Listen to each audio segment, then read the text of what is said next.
Ça a été une aventure très intéressante là, au départ, là, avec l'implication de Daniel Sauvageau. Le plus marquant, puis ça va avec une de nos équipes qui a marqué un peu le sport collégial au Québec, puis même la communauté.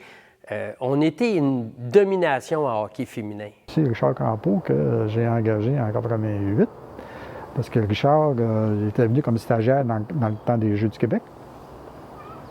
Et compte tenu que moi, je venais de changer de fonction, il fallait donc trouver quelqu'un d'autre. Et ça m'a permis de voir comment il travaillait, puis tout, sa philosophie là-dessus aussi. Et ça, je dois lever mon chapeau parce qu'il a respecté encore la question de l'importance des études, qu'on est là d'abord pour éduquer les jeunes. Et dans les programmes, il l'applique encore, même aujourd'hui. Tu sais, On a eu un club de hockey pendant 13 ans. Malheureusement, on a mis fin à nos activités en lien avec le printemps érable.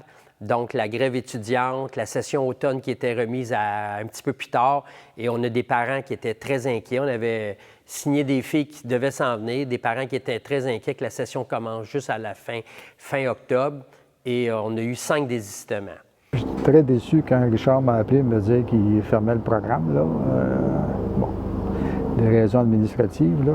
Mais malgré tout ça, le hockey féminin a été dominant. On a remporté 5 championnats provinciaux en 6 ans.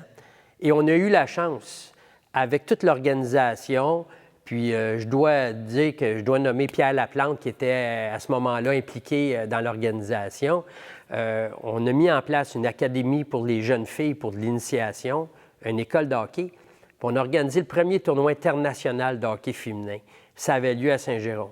Puis en notre première année qu'on a fait ça, on a eu l'équipe nationale de la Chine qui était là. Puis en plus, la présidente d'honneur, c'était Anna Koivu, la femme de Sakou Koivu. Daniel Sauvageau est impliqué là-dedans. Je dirais que c'était un des plus grands faits marquants de notre organisation au Cégep, ce tournoi-là, parce que là, on avait les meilleures joueuses qui venaient des États-Unis, de l'Ontario, du Québec. L'équipe Québec était là. On avait une Kim Saint-Pierre devant le filet pour l'équipe nationale. Il appelait ça l'équipe nationale dans le temps, mais c'était pas le national du Canada, là, mais c'était des filles qui avaient joué sur l'équipe nationale. Puis on avait l'équipe nationale de la Chine. Je me souviens, à l'ouverture du championnat, il y avait tout près de 1500 personnes à Laguna-Melançon pour voir du hockey féminin. On perdait 2-0 dans le match, une remontée spectaculaire. On fait un 2-2. C'était extraordinaire. Puis on avait eu une couverture dans les journaux, même nationaux, de cet événement-là. Je dirais que ça, c'est l'événement qui a marqué un peu mon passage là, au Cégep de Saint-Jérôme sportif. Pierre Alain, qui était entraîneur de l'équipe féminine, une anecdote. À un moment donné, en finale, ils s'en vont jouer à Limoilou au hockey féminin. Et la meilleure scoreur de la Ligue, c'est une de nos joueuses. On se fait battre là-bas. Et au retour, elle a un comportement qui n'est pas appréciable, même pendant le jeu, puis tout quitte.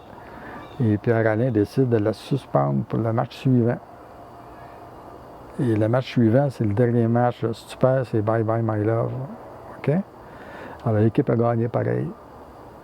La jeune fille n'était pas contente trop tôt. Elle a décidé, elle a dit, moi, je ne viens plus jouer, puis tout quitte. Puis ils ont remporté pareil le championnat, tu sais. Fait que là, ça l'a fait réfléchir la jeune fille en question. Puis elle m'est venue les remercier d'avoir agi de même, tu sais. Alors, tu sais, Pierre, là, si elle avait vraiment voulu dire non, c'est ma meilleure chose, je ne peux pas la mettre dehors parce que je veux gagner absolument. Voilà. Alors donc, l'éducation d'abord.